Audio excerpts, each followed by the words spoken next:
We start. So, firstly, welcome. And I want to say as follows. Firstly, Cindy, thank you for putting this together. Let me say that when a group of people get together and study Torah, according to Jewish belief, what is Torah? Torah is the wisdom of God, and God and His wisdom are one. So it's an infinite energy that transcends this world. When a group of people on a Tuesday evening, when we could be doing anything else, spend this time learning Torah, what we're actually doing is we're bringing infinite wisdom, infinite energy, light into this world. And we at this moment are bringing godliness into this world. We not only, the knowledge is coming into our minds are enveloping the knowledge. The knowledge is being enveloped by our mind. It's becoming one with us. What's becoming one with us? God. And this energy that comes down doesn't only enlighten and illuminate us, but it inspires the world. And this energy can dispel the darkness of a pandemic. So when you have a pandemic that's gone viral, that's affecting so many, the Torah says one of the ways to defeat it is by learning extra Torah. Extra prayer, extra Torah is a real energy that can dispel the darkness of this pandemic and bring health. So there's nothing more important. And that's one of the reasons why we do this. Now, I'm not sure your backgrounds, but what we're studying tonight is an ancient book called Pirkovis. Let me clarify briefly. And over the series of shiurim, I will give more background about the book. When God gave the Torah at Sinai in the year 2448 after creation, about 3,300 and something years ago, He gave it in two forms. One was the written Torah, which became known as the Chumash, which became known as the Bible. The Old Testament, according to the non-Jews, that's the extension of the Chumash. That's called the written law. But at the same time that He gave the written law, He also gave an oral rules of how to interpret the Torah. So nothing in the Torah makes sense, by the way. We put up a mezuzah on our door, but what does it really say in the Torah? And you shall write them on your doorposts. It's the oral tradition that explains that it's a mezuzah. Men wear tefillin on their arm and their head. Where do we know that from? In the Torah it says you should put a sign on your hands and frontlets between your eyes. It's the oral law that tells us that's tefillin. It says in the Torah, an eye for an eye and a tooth for a tooth. We never had that program. What it means is the value of an eye and the value of a tooth. All that comes from the oral tradition. Why did God give it oral? Because once something is recorded in a book, you don't study it as hard. Now you must remember, from the time that God created the Torah, there were always sages. Moses and sages around him, the Sanhedrin, the Anshe Knesset Gedolah, they could keep it alive. But once the Jewish people knew they were going into exile, they committed it to writing. And it was a sage by the name of Rabbi Yehuda HaNossi. He lived about 1800 years ago, who edited all the oral writings into a book, which is really not a book because it's just like headings. It's like he said this, called the Mishnah. There's 60 volumes in this book, in 6 tractates, and it covers every aspect of Jewish law, from agricultural law to laws of Shabbos and Yom Tov, marriage and divorce laws, business law, damages law. Good. Now, in the section of business law and laws of damages, I think it's volume 37, is a book called Pirkovis. And it doesn't teach you about laws of Shabbos and Yom Tov or marriage or divorce. What it teaches you is how to be a mensch. Okay, that's Pirkovis. So it's different to all the other books. All the other books are full of argument, actually. This is just the headings. By the way, when the set of the Mishnah was completed and the compiler of the Mishnah passed away, Rabbi Yehuda HaNossi, one of the greatest sages who ever lived, for 300 years they debated the Mishnah, and that became known as the Gemara. And together they called the Talmud, which is like the sea of learning, the mother of all Jewish law. And years later, practical Jewish law came out. But that's for another time. Okay.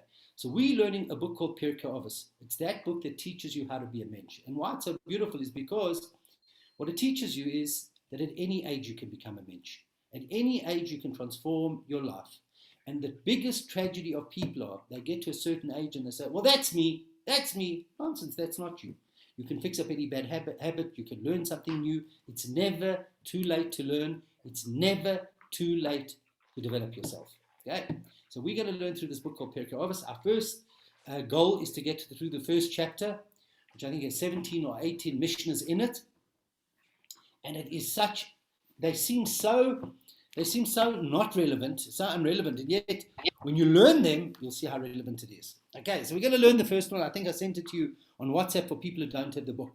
By the way, if you have the book, Pirkovis, if you have a siddur at home, an art scroll siddur, a Chabad siddur, if you have a siddur at home that has Shabbos davening in it, look at Shabbos afternoon, straight after Mincha, Pirkovis is there. And the reason for that is because during the weeks of Pesach, between Pesach and Shavuot, we learn Pirkovis every week. And we'll explain the reason for that custom another time. Okay. So let's go right into the book.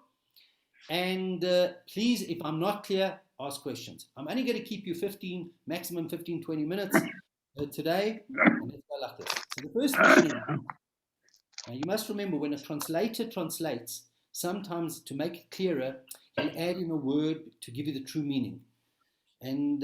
But sometimes it's not the literal translation. So I'm going to try to give it as literal as possible. Let's read it. Moshe kibel Torah Sinai. Moses received the Torah from Sinai. He passed it on to Joshua to the elders to the Nevi'im to the prophets passed it on to the men of the Great Assembly. They, the men of the Great Assembly, said three things. Number one, teacher, judge, whoever it might be, is to be very patient in a case. And raise up many students. And the third thing they said is put a fence around the Torah. So we've read the first Mishnah. Great. Any questions? Of course, there are plenty of questions. Question number one. Moses did not receive the Torah from Sinai. Moses received the Torah at Sinai from God. Why does it say that Moses received the Torah from Sinai? That's question number one. Question number two, it then goes on to say that Moses received it from Torah. He gave it to Joshua to the elders to the prophets passed it on to the men of the Great Assembly. First of all, who are all these people? Question number three, anybody who has studied any bit of Jewish law and certainly got to this part of Jewish law, volume 37 of the oral law, knows all of this. We know that Moses received the Torah from Sinai. You know that he gave it to Joshua. You know that Joshua gave it to the elders. You know the elders gave it to the prophets. And you know the prophets gave it to the men of the Great Assembly. You know all this. So what is the Mishnah telling you this? And if the oral law wanted to tell you this rule, it should have put it in the first book of the Mishnah. Right before the first book, which is called Brachas, that's where it should have put all this information in. Why is it telling it to you here? Volume 37. Another thing, what's the timeline? And the men of the Great Assembly, by the way, they didn't say three things. They said 3,000 things. So what it says, they said three things. Okay. Now, there are many different ways of teaching the Mishnah. Bearing in mind that nothing in the Mishnah is for historical purposes. Every Mishnah, and this is the way we're learning it, every single Mishnah becomes a tool for life. It's a tool of how to change your life. So this teaching over here is to tell us how to transform our life. It comes this Tuesday, the 2nd day of February, the 20th of Shvat, the 21st of Shvat, and we want to transform our life. This mission is telling you how to do it. And it's a 5-step program. So it says, when it says that Moses received the Torah from Sinai, passed it to Joshua, that's 2. Joshua to the elders is 3. The elders to the prophets is 4. The prophets to the men of the Great Assembly. It's a 5-step program of how we can change our lives. Okay. And how is it? When it says that Moses received the Torah from Sinai, okay, the question that you have to ask is, what it means is Moses received the Torah from God at Sinai. But why did God choose Sinai to give the Torah to the Jewish people? The giving of the Torah at Sinai transformed the world, and we'll discuss that at another time, what that really meant when God gave the 10 Commandments, which is this week's Torah portion, what it really means and what it meant to the world. But if this Torah, according to Jewish belief, was written before God created the world, and God looked into the Torah and created the world, so the Torah is the architectural plan for the creation of the world, and God is sharing this wisdom with the world to transform the world, surely this infinite wisdom from God should be given on the tallest mountain, on Everest. And if God wanted to give it in the Sinai Peninsula, well, then he should have picked the tallest mountain, because after all, the Torah is the greatest wisdom that was ever created. So why does God give it at Sinai? And commentary says because Sinai was the smallest of all the mountains, showing humility. And that's what we learn. When it says Moses received the Torah from Sinai, what it's really teaching us is what made Moses worthy of receiving the Torah? Because of his Sinai. The nuance is here, Moses received the Torah because of his humility. Now, the first step to changing our lives is we need humility. What does humility mean? Humility means a whole bunch of things. And we could sit here and we could have, I promise you, we could spend a month just discussing humility. Humility means, number one, and anybody's entitled to WhatsApp me afterwards your feelings of humility. Number one, humility is somebody who speaks less than they listen. That you listen more than you speak. In fact, the Gemara discusses why did God bless us with 2 ears and 1 mouth? To tell you, you've got to listen more than you have to talk. So if somebody comes to see you and asking for advice, and you're discussing it with them, and as you give them advice, the person says, well, I know that, and I know that, and I know that. Eventually you say, well, I can't talk to you anymore because you know it all. So humility, number one, means listening more than you talk. Humility means that you're humble enough that if God forbid somebody insults you, not that you're a patsy, not that you're a weakling, but you don't have to answer back. You can let it go. Somebody offended you, you can let it go. You're bigger than that. Humility means that if you're sitting at a function and you were put at the wrong table, you put a table 53 at a cousin's wedding instead of table 1 or table 2, and you could be verribbeldik for the rest of your life like many families are, you're humble, leave it, it happened. Nishkefelach, it came from God. Humility means accepting that whatever happens actually happens from God, and therefore if the honor wasn't given to me, well then I don't need it. Because if a person is arrogant, I promise you, you can never satisfy the arrogance. You can never satisfy an arrogant person. A haughty person you can never satisfy. A humble person is a person who goes to a function and there's a long queue for the food.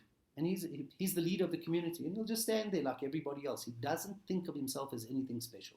That's humility. Humility means that when it comes to materialistic things, you look at people who have less than you, and you thank God for what you have. And when it comes to character traits, you look at people who have better character traits than you, and you try to emulate them. And humility is that you accept what happens to you. That is all in humility. The most important thing to learn, by the way, you're not born humble. At any stage of your life, you can teach yourself to be humble. By listening, and it's by transforming your life. And if you want to change, that's the first thing. The Torah says you need the humility of Moses. Now, once you've got that, so the first thing you have to have is a goal. I want to change, whatever it might be. I want to achieve something, whether it's be in business, whether it be in sport, whether it be fixing up a bad characteristic, whatever it is. It's never too late, but I've got to be humble to do it. It's never too late to learn. That's a sense of humility. I can learn. That's a sense of humility. A person who's a know-it-all can never learn. So the first thing is you need that humility. The second thing is it says that Moses gave the Torah to Joshua. It's not telling us history. What do we learn from Joshua? The question is, why did Moses give the Torah to Joshua? Why didn't he give it to his own sons or Aaron's sons? Why didn't they become the leaders after Moses? And the reason is the Torah says because Joshua never left Moses aside. Day and night. He was diligent, he persevered, he was consistent, he kept at it. And that's teaching you the second goal of life. The second thing you have to do in life in order to achieve is once you've got your goal and you have the humility to change, bang, you've got to be at it day and night. Persistence, perseverance, commitment, diligence, just stay at it. Boom, boom. The biggest problem with most of us in life is we start things, comes the first obstacle, we throw it away. We have a hobby, we've decided we're playing golf or we're playing table tennis or whatever it might be, we buy the rackets, we buy the thing. After 3 weeks, we give it up. Of course, sometimes you can give up things, but what's the acid test? If you keep giving up things, a person makes a decision to go into a particular business. Boom, you keep focused at it. You can read, look at it every so often, but don't give up. Don't give up in anything, even if you're a slow learner. One of the greatest sages was Rabbi Akiva. Rabbi Akiva was only 40 when he became frum. And he was debating, should he start learning, shouldn't he start learning? He was very poor at the time. And one day he saw little drops of water falling on a rock. And he said, gee, look at the erosion on the rock. It's coming from the soft drops of water. If water can erode a rock, the little bits of knowledge can erode my brain. So if anybody has a goal, just keep at it, whatever it might be. And as Gary Player said, the harder I try, the luckier I get. But you got to keep at it. Thousands and thousands of hours, if anybody read Malcolm Gladwell's book. So the first thing you need is the humility of Moses. Then you need the diligence, perseverance, and commitment of Joshua. And who did Joshua give it to? The elders. Who were the elders? They were, and why does the Mishnah mention the elders? There were many other people they could have mentioned. Elders weren't old people. They were sages who came after, they were prophets, sages who came after Joshua. They weren't old, but they were wise. They weren't necessarily old, they were wise. You generally feel that an older person's wise because he's got the experience of life. what does it mean to be wise? Wise is somebody who's got experience. Now, if you have somebody who's intelligent but got issues, what can they cause trouble? They can cause so much trouble. A wise person has seen it all, and he knows that the best thing is just to see the bigger picture. I'll give you an analogy. You have a function at home, and it's a very fancy function. You invite everybody, including the Queen of England, you invite them all to the function. And one of your kids come in and spills all over the place. There are two ways of responding. A wise person says, just don't make a fuss. Just leave it. Just let's enjoy ourselves. It doesn't matter, so part of the table stained. We'll follow that old Swedish custom to pour wine on the table to make everybody relaxed. So a person who's not wise freaks out. A wise person says, just leave it. And that's the third thing you have in life. You have to see the bigger picture. A wise person knows you don't have to win every battle. You have to win the war. So the first thing you need in life transformation is you need to have the humility of Moses. Then you need to have the diligence, commitment, and perseverance of Joshua. And then you need to be able to see the bigger picture. Just see the bigger picture. Have fun. And then they passed it on to the prophets. What's the difference between a prophet and an elder? A prophet was an elder and an elder was a prophet. But what's the difference between the prophets? The prophets see the future. They might not have been as wise as the elders, but they can see into the future. They can see the unintended consequence. That if I do spill on the table and there is a big mess and I do scream and shout, if my kid has spilled on the table, I do scream and shout, my guest will never come back again. So they're able to see the unintended consequence. And that's the fourth thing you need. So you need the humility of Moses, the diligent commitment of Joshua. You need to be able to see the bigger picture and see the unintended consequence. That if you're driving 120 kilometers down Rivonia Road, screeching, and God, things can go wrong if it's raining or whatever, the unintended consequence. And who did they give it to? They gave it to the men of the Great Assembly. Now, who were the men of the Great Assembly? So let me give you a timeline quickly in the few minutes that we have left. I'm going to give you 5 more minutes today. When the Jewish people went into Egypt, it was the year 2448, about 3,300 and something years ago. 2488 they went into Israel. 40 years after God gave them the Torah. Then they stayed there and they built the first temple. King David and King Solomon built the first temple. Then there was a bit of a revolution. The kingdoms were split. But anyways, the southern kingdom was there, and there was a temple there, and sacrifices were offered. It was the most amazing thing. And then the Jewish people became naughty, and the powerhouse of the world at that time, it's about 2,500 years ago, was a man by the name of Nebuchadnezzar, king of Babel, king of ancient Iraq. And what he did was he exiled some people. He came into Israel. He was the dominant force at the time. He took some people out of Israel. He sent them to Babylon. And then 10 years later, he destroyed the first temple. And it was a Holocaust. And the remnant of the Jews were then taken off to Babylon. And one day we'll give a history shiur, just that you should put it into you should have it in perfect context. He takes them off to Babylon. Shortly after that, Nebuchadnezzar falls to Cyrus, king of Persia. To this day, King Cyrus of Persia was known to be the biggest friend of the Jewish people. And he allowed the Jewish people to go back to Israel and rebuild the temple about 2,500 years ago. What's interesting, that declaration is still around today. Iran has it, and there's a copy in the United Nations. And he was known to be the greatest friend of Israel. And a few Jewish people go back to Israel. Israel is totally destroyed. They battle, they financially are, it's terrible when they go back. And to make things worse, there's a group of people living in Israel called the Samaritans, and they tell King Cyrus that the Jews are going to revolt against you. He gets nervous and he puts a stop to the temple. So you have a few Jews stuck in Israel under harsh conditions. The majority of the Jews are living in Persia, Babylon, that area, and King Cyrus has put a stop to it. King Cyrus dies, and then we have Achashverosh in the Purim story. And after the Purim story, Esther and Achashverosh have a son by the name of Darius, and he allows the Jews to go back to the temple and go back to Israel and finish the temple. Darius was Jewish, and finish the temple of which Cyrus had started but stopped. And now the people who led that aliyah, the man who led that aliyah was none other than a man by the name of Ezra. He was a Kohen.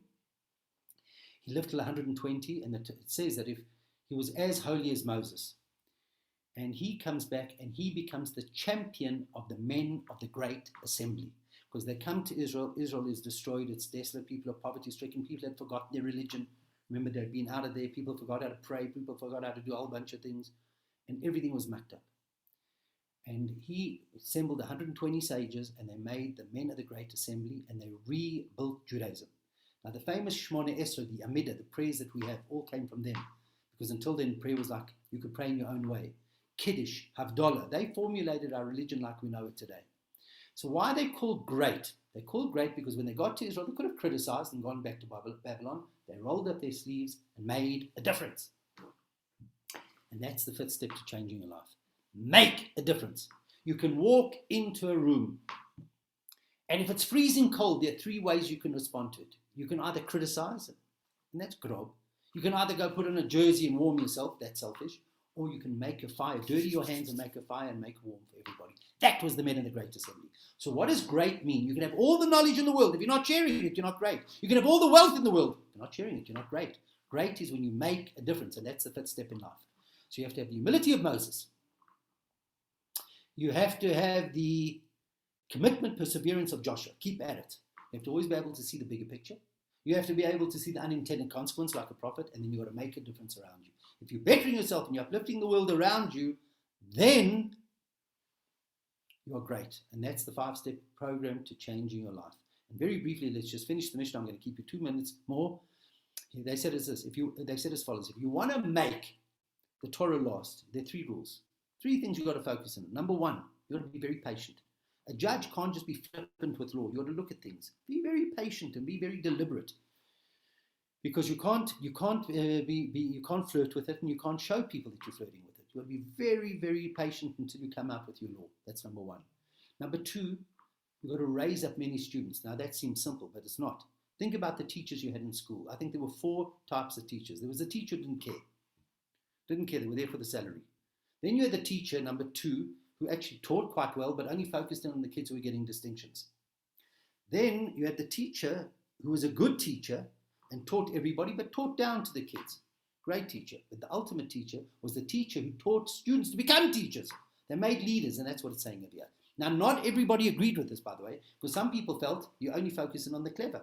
You're only focusing on the wealthy. You're only focusing on those people who have a good lineage. The men of the Great Assembly said, if you want Judaism to survive, raise up everybody to become teachers. And thirdly, they said, you've got to put a fence around the Torah, that if you want Judaism to survive, whether you're living in Johannesburg or Jakarta, Melbourne, or wherever, you've got to be able to put fences around the Torah. You've got to have disciplines around you. If you don't have disciplines, it's all going to fall apart. A kid that doesn't have a fence in the garden will either run into the road and get knocked over, or will be petrified. If you go to this Empire State Building and there's no guardrail, you'll either be petrified because of heights or you'll fall over. A guardrail, you can walk over to the guardrail, hold on to it, and you can see the whole of Manhattan.